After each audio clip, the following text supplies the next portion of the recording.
Hello ভাই, আসসালামু আলাইকুম। এটা নবীনগর স্মৃতি সদর পিছন সাইড। এইখানে আমার এখন পর্যন্ত আসা হয়নি।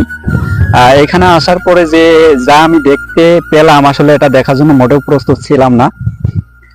মূলত এটা পবিত্র জায়গা। এখানে 1971 সালে যে মুক্তিযোদ্ধারা জীবন দিয়ে এই দেশটাকে আমাদের হাতে দিয়ে গেছেন, নতুন বাংলাদেশ দিয়ে গেছেন।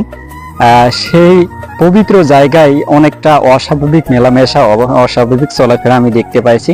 আর সেটি আমি এই ভিডিওর মাঝে তুলে ধরবো। অবশ্যই আপনার ভিডিওটা সম্পূর্ণ দেখবেন।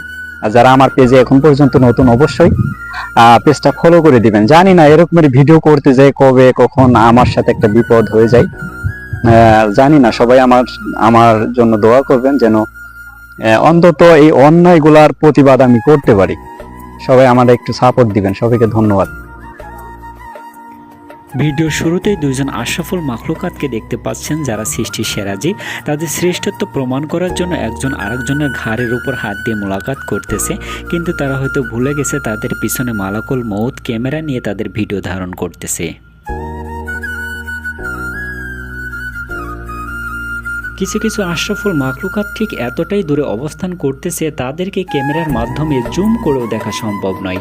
তাদেরকে খুঁজে পাইতে হইলে অবশ্যই অনুবীক্ষণ যন্ত্রের মাধ্যমে তাদেরকে দেখা দরকার। কিন্তু এই মুহূর্তে আমার কাছে অনুবীক্ষণ যন্ত্র নাই, বিধায় আপনারা এভাবেই দেখতে থাকুন।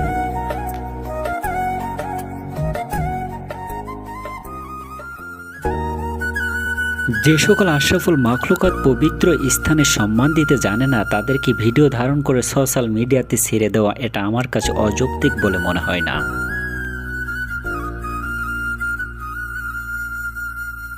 একদম পাবলিক প্লেসে এভাবে যারা অসামাজিকভাবে চলাফেরা করে, তাদেরকে আমি এতটুকু বলতেই পারি যে তোদের থেকে হাঁস মুরগিও অনেক ভালো।